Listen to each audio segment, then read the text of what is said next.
ओडिशार 10टी आकांक्षा जिला ढेंकानाल सामिल कर आकांक्षा जिलार प्रकृत में कौन उद्देश्य आकांक्षा जिलार यह उद्देश्य जे समग्र भारतवर्ष में 112टी जिला को चिन्हित ओडिशार 10टी जिला को चिन्हित केंद्र सरकार समग्र भारतवर्षर 112 आकांक्षा जिला मध्य ढेंकानाल को सामिल करछंती जहाँकि ओडिशार 10टी आकांक्षा जिला मध्य अन्यतम।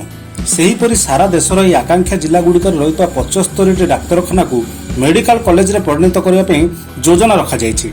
इतिमध्य आसंता 2024 मसीहा सुधा प्रथम पर्यायर 49टी सरकारी चिकित्सालय निर्माण पर सरकार लक्ष्य रखिंट। एपटे राज्यर 10टी आकांक्षा जिला गुड़िक मध्य 6टी जिले में डाक्तरखाना निर्मित होने नहीं आशा रही। कोरापुट और बलांगीर जिले में मेडिकल कॉलेज कार्यक्रम हो सारी। तेबे यही आकांक्षा जिला मध्य ढेंकानाल जिले में एक 600 शଯ୍या विशिष्ट मेडिकल कॉलेज पर ढेंकानाल विकास संघ दाबी रखी।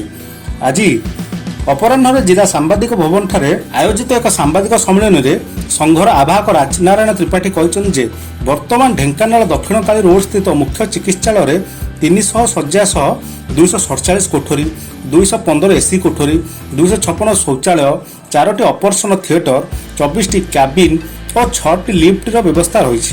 सरकारी नियम अनुसार मेडिकल कॉलेज होगा मानदंड को पूरण कर प्रकाश कर अन्यतम सदस्य तथा समाजसेवी कृष्णचंद्र आयज कहते जेहेतु शिक्षा स्वास्थ्य कृषि जलसेचन और दक्षता विकास आदि अनुन्नत जिला को आकांक्षा जिलार परिकल्पना कर तेणु ढेंकानाल सब क्षेत्र को उन्नतीकरण न करागले यार प्रकृत उद्देश्य साधन हो पार ना।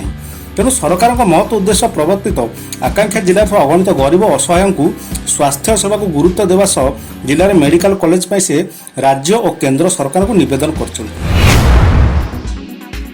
Dhenkanal Live. Subscribe our channel and click the bell icon.